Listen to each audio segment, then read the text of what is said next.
চারজন প্রার্থী আমাদের চেয়ারম্যানের সাথে দুজন দেখা করতে এসেছেন সশরীরে, আর দুজন ঢাকায় নাই, তারা টেলিফোনে কথা বলেছেন। তো তাদের অভিব্যক্তি তারাই ঘোষণা করবেন।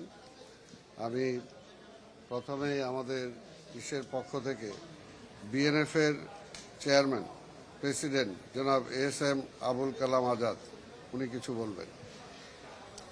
প্রিয় সাংবাদিক বন্ধুগণ, আপনারা জানেন আমি এই আসনের সাবেক সংসদ সদস্য। 2014 থেকে 2018 পর্যন্ত এই এলাকায় কাজ করেছি। আমি সেই কাজের ফেরস্তি দিতে চাই না, তবে যিনি নির্বাচিত হবেন জনাব তারেক রহমান, তিনি দেখবেন 2014 থেকে 2018 পর্যন্ত কি কাজ হয়েছে। আমি আপনাদের একটা বিষয় বলতে চাই, এই পর্যায়ে এসে আমি বাংলাদেশ জাতীয়তাবাদী দলের প্রার্থী জনাব তারেক রহমানকে কেন সমর্থন করলাম, এর একটি মাত্র রাজনৈতিক কারণ। সেটি হচ্ছে এই দেশপ্রেমিক জাতীয়তাবাদী শক্তিকে এই মুহূর্তে নির্বাচনে জয়লাভ করাতেই হবে। কারণ আমাদের দেশের যে সাম্প্রদায়িক শক্তি, 71-এর যে শক্তি, তারা এখন মাথাছাড়া দিয়ে উঠছে। নানা রকমের চিন্তাভাবনা নিয়ে তারা বাংলাদেশে একটা অরাজক পরিস্থিতি তৈরি করতে চায়। তারা ফিরে যেতে চায় 54 বছর আগে। তারা তাদের ইশতেহারও বলেছে 54 বছরের দেশে কিছু হয় নাই। তার মানে কি 71-এ হয়েছে? তো 71-এ কি হয়েছিল? 71-এ আমি একজন মুক্তিযোদ্ধা হিসেবে কালুঘাট যুদ্ধে অংশগ্রহণ করেছিলাম জেনারেল শওকতের নেতৃত্বে। আমি পার্লামেন্টে বলেছি, মাননীয় স্পিকার আপনারা বলেন জিয়াউর রহমান যুদ্ধ করে নাই, পাকিস্তানের চর ছিল।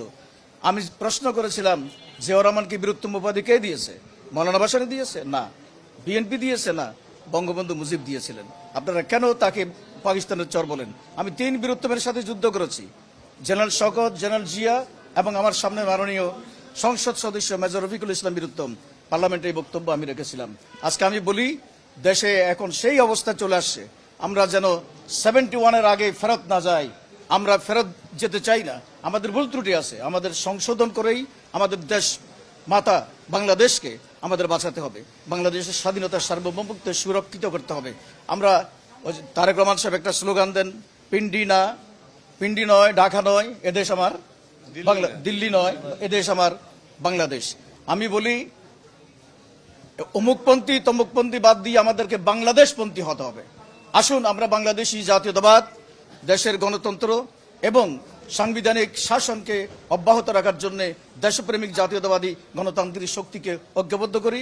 ঢাকা 17 আসনের জনগণ, গত কয়দিন আমি যেভাবে মানুষের সাথে মিশেছি, আমি পরিষ্কার উপলব্ধি করেছি যে আমার যে ভোট, সে ভোট বিভক্ত করবে এবং সেটা জাতীয়তাবাদী শক্তির ভোটকেই বিভক্ত করবে।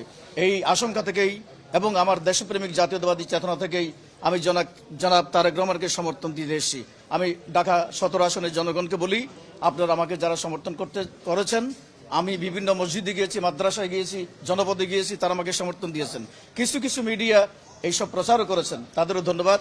যারা প্রচার করেন নাই তাদেরও ধন্যবাদ, কারণ আমারও সীমাবদ্ধতা আছে, সেই কারণে আপনাদের পাশে আমি দাঁড়াতে পারিনি। আমি বলি, আপনারা সবাই এই মুহূর্তে দেশপ্রেমিক শক্তির কাণ্ডারি জনাব তারেক রহমানকে দানের শীষে ভোট দিন। ধন্যবাদ সকলকে। আসসালামু আলাইকুম। এখন আমি অনুরোধ করব আরেকজন আমাদের ডাব মার্কার প্রতীক নিয়ে যিনি নির্বাচন করছেন, জনাব শামীম আহমেদ।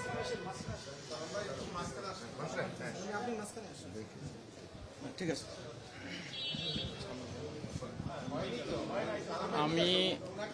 আমি ডাব মার্কা নিয়ে ঢাকা 17 আসনে প্রতিদ্বন্দ্বিতা করছি। একটু চেপে যান।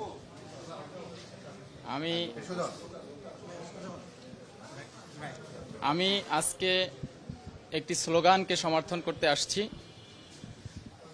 সেই স্লোগান হচ্ছে সবার আগে বাংলাদেশ। আমি আমার অতীতে আমার একজন প্রতিদ্বন্দ্বী প্রার্থী বা আমাদের ভাই যত কথা বলেছেন, ওই কথাগুলোকেই সমর্থন করেছি। অতএব এতে করে আমার কথা সংক্ষিপ্ত হবে। আমি বিএনপির সবার আগে বাংলাদেশ স্লোগানকে সমর্থন করতে এসে আমি 17 আসনের আমাকে যারা সমর্থন করেছেন, ভোট দেওয়ার অঙ্গীকার করেছেন, তাদের উদ্দেশ্যে আপনাদের মাধ্যমে আহ্বান জানাই, যারা আমাকে ডাব মার্কায় ভোট দিতে চেয়েছেন, তারা ধানের শীষে ভোট দিলে আমাকে ভোট দেওয়া হবে। আমাকে ভোট দিলে বাংলাদেশ সুরক্ষিত থাকবে। এর বাইরে, ধানের শীষের বাইরে ভোট দিলে বাংলাদেশ সেই আমাদের স্বাধীনতার সার্বভৌমত্ব বিনষ্ট হওয়ার সম্ভাবনা আছে। কারণ আমরা দেশ বিরোধী কোনো শক্তিকে বাংলাদেশের ক্ষমতায় দেখতে চাই না। এতটুকুই। আমাদের আরও দুজন যে প্রার্থী ছিলেন, জনাব মোহাম্মদ রাশেদুল হক আনারস মার্কা প্রতীক নিয়ে যিনি নির্বাচন করছেন, এবং আরেকজন মঞ্জুর হুমায়ুন, উনি আপেল মার্কা দিয়ে নির্বাচন করছে। এই দুইজন এই মুহূর্তে ঢাকা নাই, ঢাকার বাইরে আছেন। সেই কারণে ওনারা দুইজনই টেলিফোনের মাধ্যমে আমাদের চেয়ারম্যান জনাব তারেক রহমানের সাথে কথা বলেছেন, এবং কথা বলে তারাও তাদের সমর্থন ব্যক্ত করেছেন, এবং চেয়ারম্যানের পক্ষে তারা আপনাদের মাধ্যমে তাদের শুভাকাঙ্ক্ষী, তাদের সমর্থনকারী যারা আছে তাদেরকে আগামী দিন ধানের শীষ প্রতীকে ভোট দেওয়ার জন্য অনুরোধ করেছেন। আর এই একজন তো আমাদের আগেই করছে, মোরগ মার্কা, যেটা সেটা আপনারা জানেন যে এর আগে মোরগ মার্কা যিনি এনায়েত সাহেব, উনি তো এর আগেই করছেন। অর্থাৎ আজকের এটা প্রমাণিত যে আজকে দেশের বেশিরভাগ মানুষ বা দলমত আজকে আমাদের নেতা তারেক রহমানের পক্ষে বা বিএনপির পক্ষে তারা সমর্থন ঘোষণা করছেন। এতে উতলা হয়ে আজকে দেখেন অনেকটা মাথা খারাপ হয়ে গেছে তাদের। আমাদের প্রতিদ্বন্দ্বী যারা আছে বিভিন্ন জায়গায় দেখতে পাচ্ছেন যে কিভাবে টাকা পয়সা নিয়ে আজকে কি ধরনের ঘটছে। দুই একটা তো মিডিয়া আসছে, বাকিগুলোতে মিডিয়া আসে নাই। আমরা এর আগেও বলছি যে আমাদের এখানে বস্তিগুলোতে কিভাবে তারা টাকার মাধ্যমে ভোট কেনার জন্য চেষ্টা করেছে।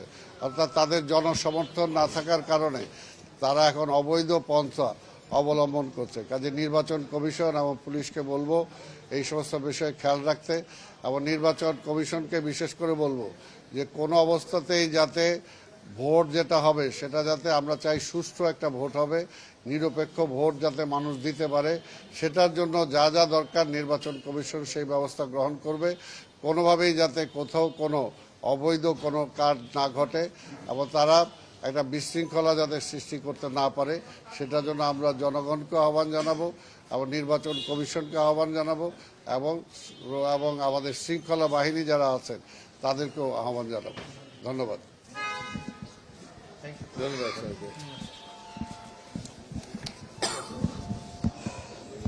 টেলিভিশনের ভোট, ধানের শীষে ভোট। Okay, thank you.